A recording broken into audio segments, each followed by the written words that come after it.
வந்து கட்சி ஆரம்பிக்கலண்ணா. அவர் வந்து எப்பயோ மக்கள் இயக்கம் வந்து பார்த்தா அப்பயே கட்சியில் தான் இருந்தது. அது இப்போ வந்து தமிழக வெற்றி கழகமாக மாறி நிற்கிது. வேறு ஒன்றும் கிடையாது வித்தியாசம். அவர் அப்பயே கட்சி ஆரம்பிச்சிட்டாரு. அப்ப ரசிகர் மன்றத்துலேருந்து மக்கள் மன்றமா மாறி அதுக்கப்புறம் மக்கள் அப்பயே இயக்கமா கட்சி தான் இப்போ நாங்கள் வந்திருக்கு. சரி, புரியுதுங்களா? ஓகேண்ணா. அப்பயே நலத்திட்ட உதவி எல்லாம் பண்ணிட்டு ஆனா இப்போ வரைக்கும் இருந்தவங்க. ஸ்கூல் போற பசங்க அப்படின்னு கலாய்ச்சின்னு இருக்காங்க. எல்லாரும் ஸ்கூலுக்கு போயிருக்கானுங்க எல்லாம். ஸ்கூல் போகிற பசங்க வந்து ஓட்டு இருக்குல்லண்ணா.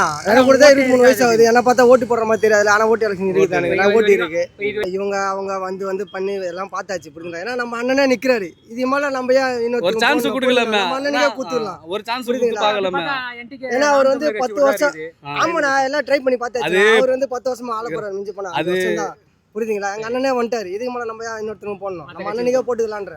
சரி, ஓகே. இப்போ விஜய் வந்தா என்னலாம் இந்த இப்போ தமிழ்நாட்டுக்கு வந்து மாற்றம் பண்ணணும் அப்படின்னு நீங்க என்னலாம் நினைக்கிறீங்க? வந்தா என்ன பண்ணணும்னா பெண்கள் பாதுகாப்பு உறுதி பண்ணணும்.